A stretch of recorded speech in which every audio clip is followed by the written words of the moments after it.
ngày cho em cho một ngày dịu dàng, là một ngày anh đến sau tiếng cười của em, một nụ hôn xanh đến sau những lời đầu tiên,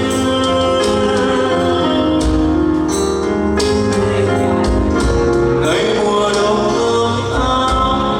trong vòng tay anh nồng nàn, một ngày cho em một ngày dịu dàng, là một ngày anh đến,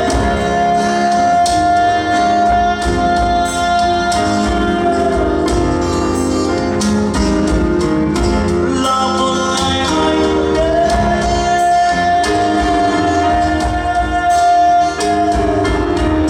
là một ngày anh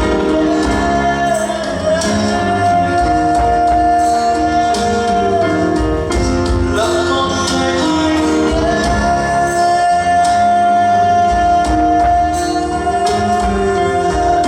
không chết em cùng em, ngày mùa đông ấm áp trong vòng tay anh nồng nàn,